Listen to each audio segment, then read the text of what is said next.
이 시간 우리에게 주시는 하나님의 말씀은 구약성경 창세기 18장 1절에서 15절까지 말씀입니다.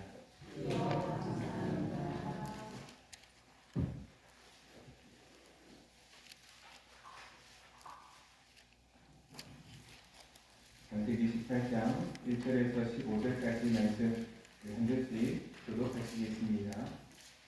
여호와께서 마므레의 상수리 나무들이 있는 곳에서 아브라함에게 나타나십니다. 날이 뜨거울 때에 그가 장막문에 앉아 있다가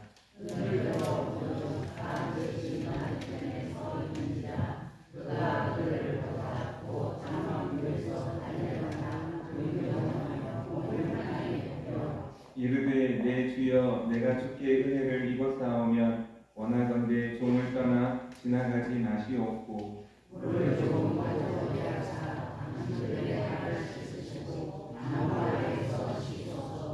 내가 떡을 조금 가져오리니 당신들의 마음을 상쾌하게 하신 후에 지나가소서. 당신들이 종에게 오셨음이니이다. 그들이 이르되 내 말대로 그리하라.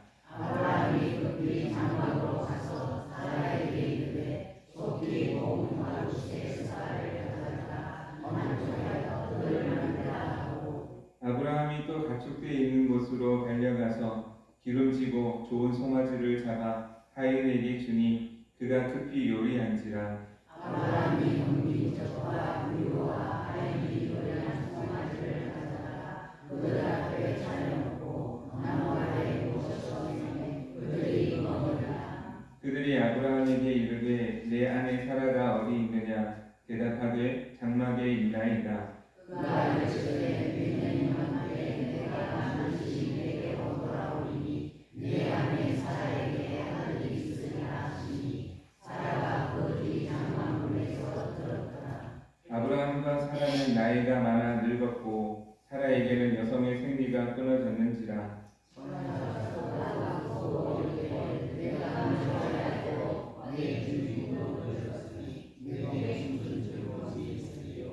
여호와께서 아브라함에게 이르시되 사라가 왜 웃으며 이르기를 내가 늙었거늘 어떻게 아들을 낳으리요 하느냐.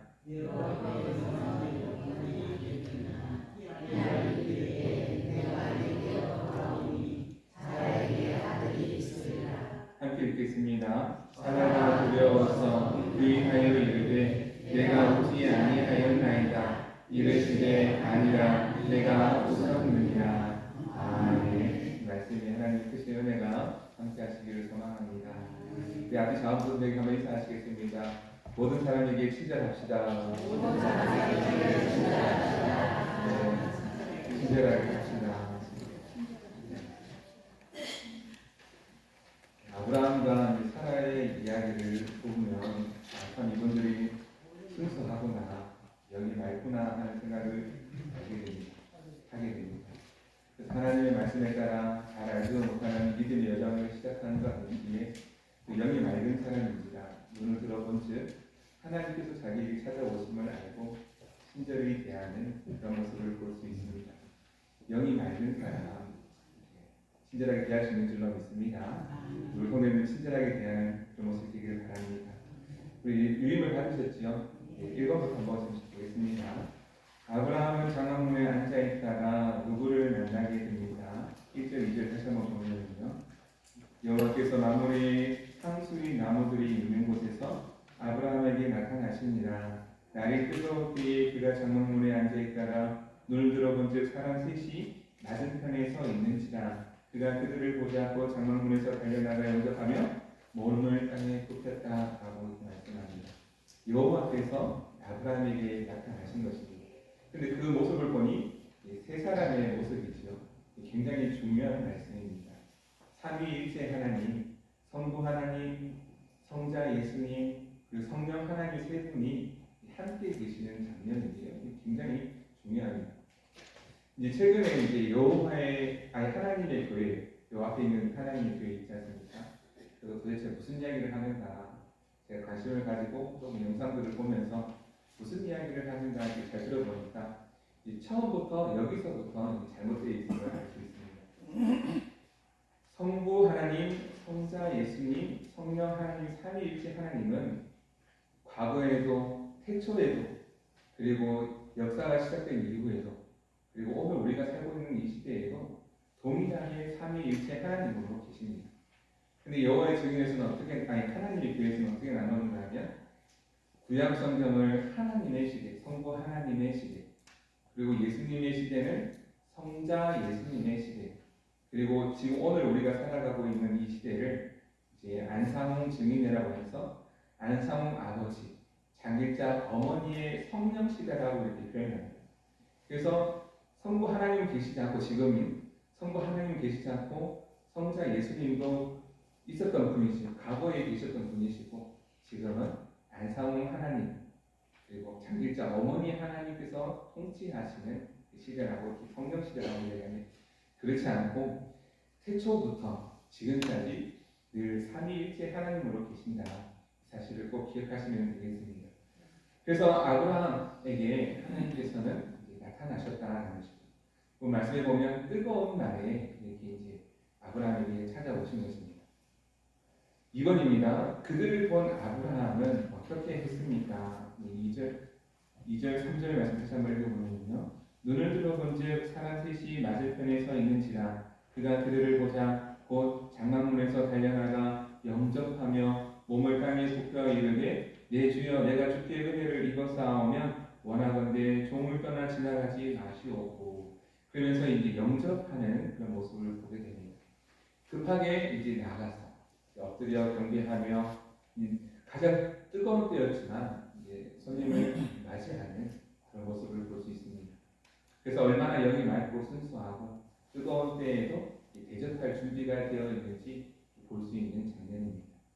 3번입니다. 아브라함은 낯선 세 사람에게 어떻게 친절을 베풀었습니까? 4절 5절 말씀을 읽어보면요.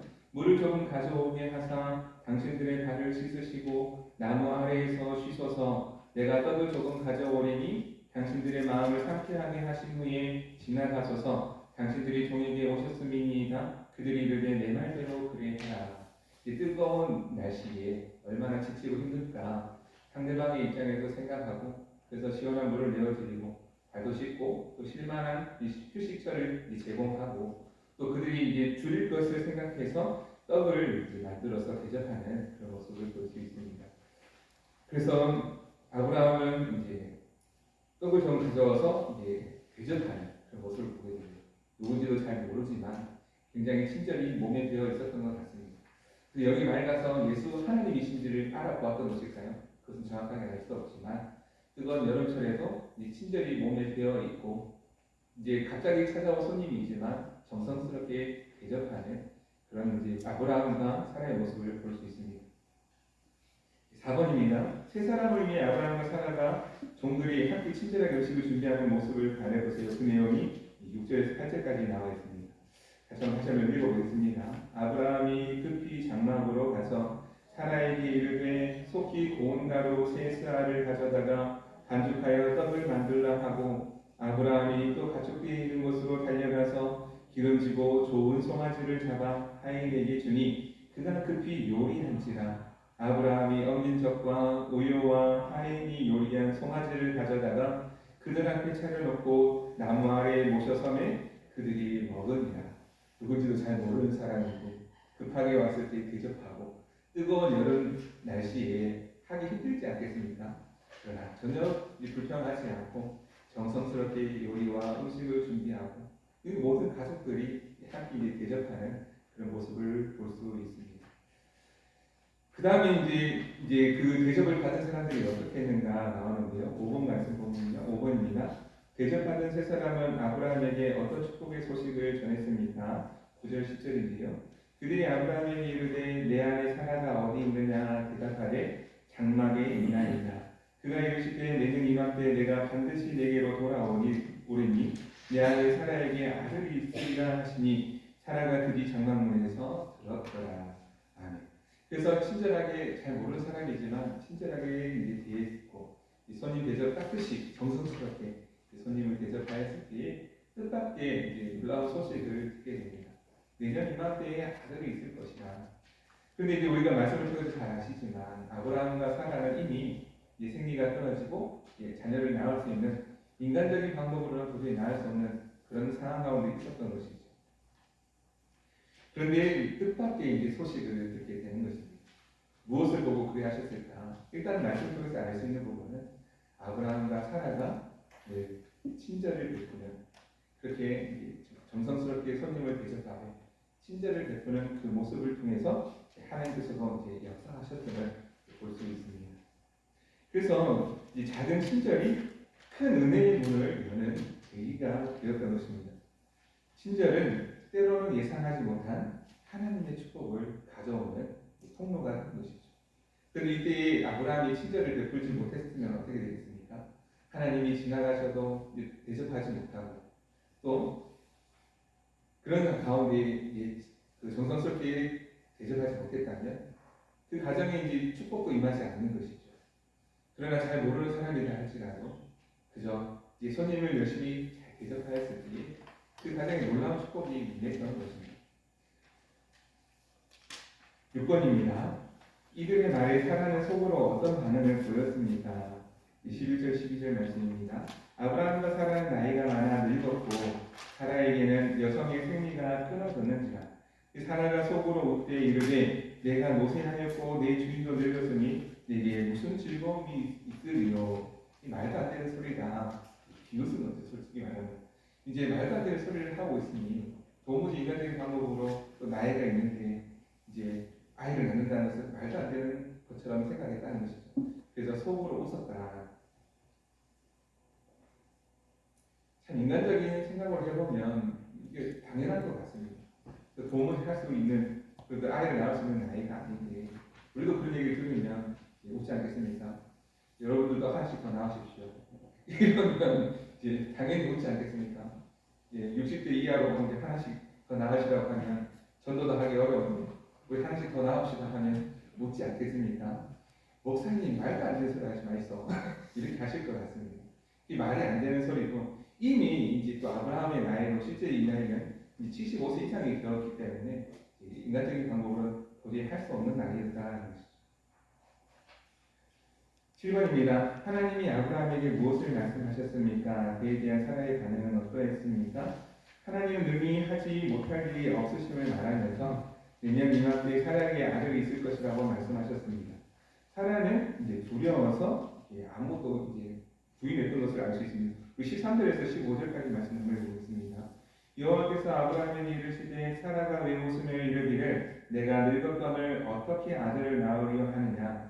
여호와께서 능하지 못한 일이 있겠느냐. 기한이 이를 때에 내가 내게로 돌아오리니 사라에게 아들이 있으리라. 사라가 두려워서 부인하여 이르되 내가 웃지 아니하였나 이르시되 아니라 내가 웃었느니라. 이렇게 말씀하십니다. 그래서 사라의 입장에서는 말도 안 되는 소리라고 생각했겠지요. 그래서 웃었을 것입니다. 그런 사라에게 사람은 하지 못하지만 하나님은 능히 하실 수 있다. 하나님께 능치 못할 일이 무엇이 있겠느냐 그렇게 말씀하시면서 하나님 내년 이맘때 너에게 아들을 주겠다고 다시 약속하시는 부분이 있습니다. 하나님은 능치 못하심이 없는 줄로 믿습니다. 그러나 우리 생각은 부족하고 연약해서 제한적이고 연약한 모습들이 많이 있습니다. 그러나 하나님께서 능히 하실 수 있는 줄로 믿습니다. 그 시작이 이제 친절에서부터 시작되었다는 것이죠. 그래서 때를 얻든지 못 얻든지 친절에 힘쓰는 삶, 그 가운데 놀라운 축복이 아브라함의 가정에 임하였던 것을 볼 수 있습니다. 우리 스텝 2로 넘어가겠습니다. 아브라함은 친절한 성품의 사람입니다. 자기 집을 찾아온 나그네들을 친절하게 대접한 것이 결국 천사를 대접한 것이 되었습니다. 이것으로 볼 때 이웃에게 친절을 베풀 때는 어떤 마음으로 해야 할까요? 히브리서 13장 2절 말씀 밑에 참고해서 보시면요.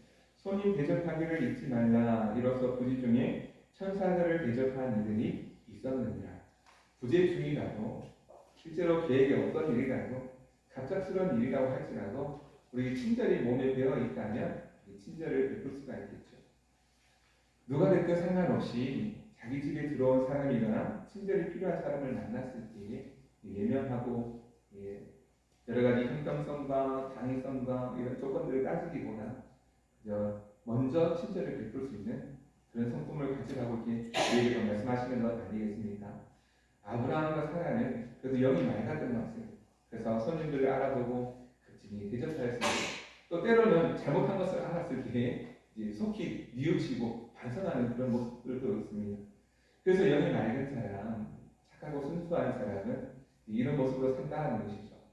우리가 뭐 이것저것 계산기 두들겨 보고 내가 이 사람한테 뭐 대접했을 때 얼마의 이득이 있고 얼마의 손해가 나니까 이것은 해야 되고 이것은 하지 말아야 되고 이렇게 계산하지 않고 그저 손님 정성스럽게 대접했다는 것입니다. 우리는 어떤 모습을 살아가고 있습니까? 열심히 친절을 베풀며 살고 있습니까? 아니면 열심히 계산기 두드리고 계십니까? 이거는 맞고 이건 이래서 틀리고 이래서 이거는 해야 되고 이건 이래서 안 되니까 하지 말아야 되고 그렇게 계산기 두드리고 있습니까? 그렇지 않다는 것이죠. 우리가 사람에게 친절을 베풀 때도 이제 보통 사람들은 이렇게 위아래로 한번 이렇게 훑어보고 그래서 이제 뭔가 이제 대접해도 뭔가 내가 도움이 될 만하고 뭔가 보상이 있을 것 같고 뭔가 괜찮아질 것 같으면 친절히 대하고 이 위로 위아래로 이렇게 훑어봤는데 별로 도움이 안 될 것 같아. 그러면 딴 데 가서 알아보시라고 그렇게 하지는 않느냐 하는 것이죠. 그래서 일단은 이 사람을 보고 이제 계산하지 말고 이 사람에게 무엇이 필요한지 이 사람에게 도움이 될 만한 것이 무엇인지 이 상대방의 입장에서 한번 생각해보고 친절을 베풀 수 있어야 한다는 것을 우리에게 말씀해 주시는 줄로 믿습니다. 지극히 작은 자에게 한 것이 곧 주님께 한 것이다. 사람들은 누구나 다 이제 큰 사람, 높은 사람, 영향력이 있는 사람, 특히 이제 큰 부자들에게는 친절하게 할 수 있겠죠. 그러나 이제 자기에게 친절하지 않은 사람, 자기를 불편하게 하는 사람, 특히나 자기를 힘들게 하는 사람한테 친절하게 하지는 않는 그런 모습들이 있습니다. 그런데 우리가 그리스도인이라면 한 걸음 더 성숙한 삶이 되어야 되지 않겠습니까? 나한테 친절한 사람만 친절하게 대하는 것은 50점. 나한테 불편하게 하는 사람, 똑같이 불편하게 하는 사람 0점. 그러나 나에게 불편하게 하는 사람이지만, 나를 괴롭게 하고 힘들게 하는 사람이지만, 그래도 내가 친절을 베풀 수 있다면 그 사람이 100점짜리 신앙의 모습 아니겠습니까? 우리는 몇 점이십니까? 한번 계산해 보시면 좋을 것 같습니다. 그래 나는 50점은 된다. 그렇게 생각되십니까? 그리고 우리가 조금 더 점수를 높였으면 좋겠습니다. 50점이 60점 되고 60점이 70점 되고 70점이 80점, 100점 돼야 되지 않겠습니까? 늘 그 자리에 이제 한결같은 사람이 돼야지 하면서 늘 그 자리에 점수 또한 그 자리에 머물러 있기보다는 좀 더 성숙한 믿음의 삶이 되었으면 좋겠습니다. 이제 아브라함과 사라가 그러니까 이제 열심히 친절을 베풀며 정성스럽게 대접할 수 있는 모습을 보였습니다. 2번입니다. 우리는 대상을 정해 친절하기보다는 만나는 모든 사람에게 친절해야 합니다. 왜 그래야 합니까? 이것이 잘 안 되는 이유는 무엇입니까? 밑에 말씀을 보면요. 이에 임금이 대답하여 마태복음입니다. 이에 임금이 대답하여 이르시되 내가 진실로 너에게 이르노니 이 지극히 작은 자 하나에게 하지 아니한 것이 곧 내게 하지 아니한 것이니라 하시리니 골로새서 말씀도 보면 무슨 일을 하든지 마음을 다하여 주께 하듯 하고 사람에게 하듯 하지 말라. 에베소서 말씀입니다. 기쁜 마음으로 섬기기를 주께 하듯 하고 사람들에게 하듯 하지 말라. 이 모든 사람에게 주께 하듯 하라. 우리에게 주신 말씀입니다. 오늘 새벽에도 이제 골로새서 3장 이 말씀을 함께 묵상했는데요. 무슨 일을 하는 것이 중요한 것이 아니고 어떻게 하는 것이 중요한가. 모든 사람에게 주께 하듯 하라 하는 것입니다. 주께 하듯 하면 이제 그곳에 평안이 있고 주님의 축복이 있는 게 우리가 이제 인간적인 방법을 하기 때문에 문제가 된다는 것입니다. 그러면서 위의 것을 생각하고 땅의 것을 찾지 말고 이제 부부 관계든 자녀 관계든 종과 노예의 관계든 이제 누구를 만나든지 주께 하듯 하라라는 것입니다. 주께 대하고 섬기라는 것입니다. 한마디 말을 하더라도 주께 하듯 우리 주님께 하듯이 말과 행실을 하라는 것입니다. 그런데 이제 그렇게 하지 못하기 때문에 문제가 되고 아픔이 되는 것입니다. 우리 하나님께서 우리에게 말씀하여 주신 줄로 믿습니다. 무슨 일을 하든 부지중이라도 천사에게 하듯이 그래서 늘 하는 말이 툭 치면 감사가 튀어나와야 된다는 말을 하지 않습니까? 툭 치면 감사가 많이 튀어나오고 툭 치면 친절을 베풀고 그래야 되는데 툭 치면 욕 나오면 큰일 납니다. 그러면 안 된다는 거예요.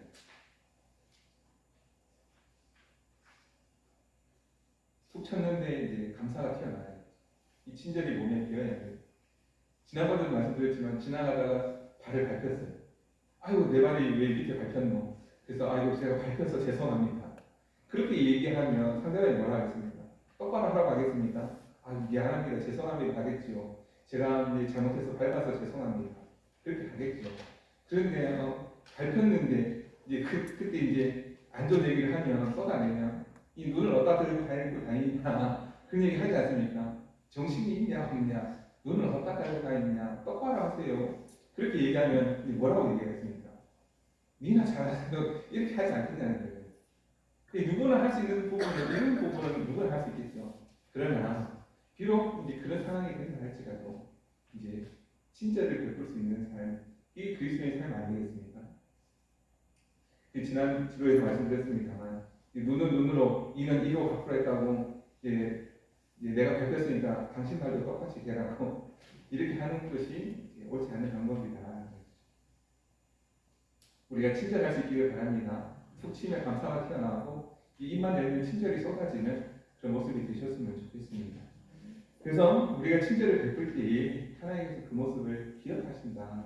기억하시고 우리가 친절을 작은 것을 베풀지만 하나님은 큰 것으로 갚아주시는 줄로 믿습니다. 그 3번입니다. 친절을 베풀 때는 상대방의 입장에서 그가 원하는 것을 해주어야 합니다. 세심한 친절을 베풀기 위해 우리가 훈련해야 할 점은 무엇입니까? 그래서 친절을 베풀 때는 내 중심, 내가 원하는 방식이 아닌 상대방의 입장에서 상대방이 원하는 것을 한번 생각해보고 그래서 상대방을 원하는 것을 도와줬을 때 참 마음이 기쁘고 즐겁다면 우리가 친절을 행하고 있는 것이 맞습니다. 그런데 이제 자기 중심으로 생각하면 친절을 베풀기보다는 그렇지 못한 경우가 많이 있습니다. 우리 자기 중심적으로 생각하기보다 상대방 중심적으로 상대방 편에 서서 이해하고 배려하고 돕는 마음을 가진 그런 모습이 오늘 우리의 모습이 되라고 말씀하시는 줄로 믿습니다. 아브라함과 사라가 이렇게 영이 맑은 그런 사람이었다 하시고 우리의 모습도 그런 모습을 닮아서 날마다 믿음으로 살아가시되 성숙한 그리스도인의 삶으로 100점짜리 삶으로 살아가는 모두가 되었으면 좋겠습니다. 밑에 박스 한번 읽어보겠습니다. 우유 2잔의 친절. 어느 무더운 여름날 미국 메릴랜드의 한 마을에 서점 외판원을 하는 남루한 복장의 고등학생이 찾아왔습니다. 더위와 굶주림에 지친 청년은 마을 입구의 허름한 집을 방문했습니다. 한 소녀가 책을 파는 학생을 맞아 우리는 너무 가난해서 책을 살 수가 없어요 라고 말했습니다. 그는 이마에 땀을 닦아내며 시원한 우유 한 잔을 부탁했습니다.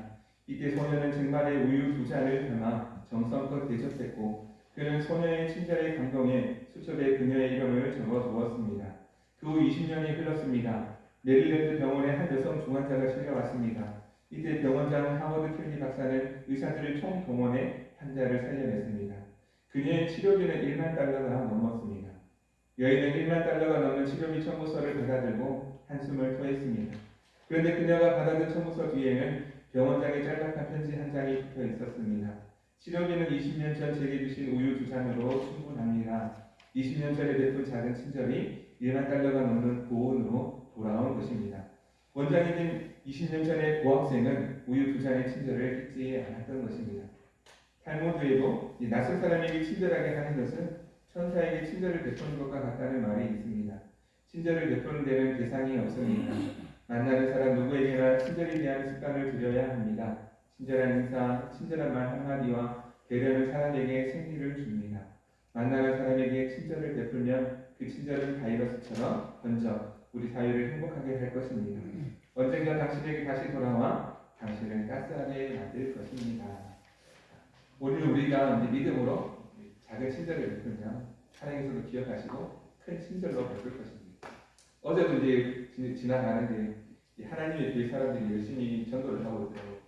옷을 말끔하게 입었습니다. 정장 차림으로 옷을 말끔하게 입고 친절하게 이야기하시더라고요. 혹시 6월절 들어보셨습니까? 네, 저 평양교회 목사입니다. 해서 안녕히 가십시오 하더라고요. 그래서 옷을 말끔하게 입고 친절하게 우리는 금요일에 전도합니다만 얼마나 소박하고 순수하신지. 그래서 이제 옷 입고 오셔서 우리 평양교회 촌스러운 조끼 입고 그래도 이제 얼마나 순수한 마음으로 저는 그게 훨씬 더 귀하다고 생각합니다. 순수한 마음으로 이렇게 복음을 전하고 사랑의 마음으로 전하고 그것이 훨씬 더 귀하다고 생각합니다. 이단들도 이렇게 이제 깔끔하게 차려입고 친절하게 되는데 우리 그리스도인들은 사실은 좀 더 성숙하고 친절한 모습이 되어야 되지 않겠습니까?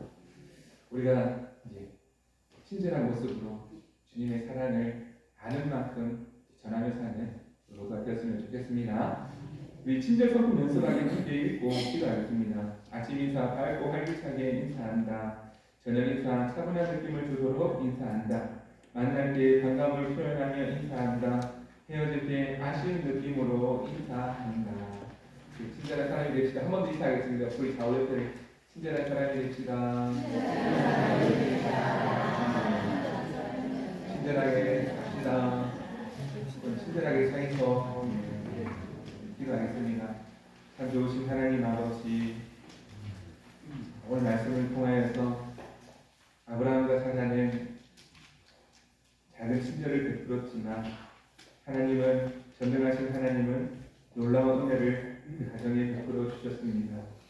하나님 아버지, 오늘 우리에게 주신 말씀인 줄로 믿고 하나님 영이 맑은 사람, 하나님을 볼 수 있는 사람 되게 도와주시고 하나님의 말씀에 따라 늘 친절한 모습으로 살아갈 수 있도록 도우시고 함께하여 주옵소서.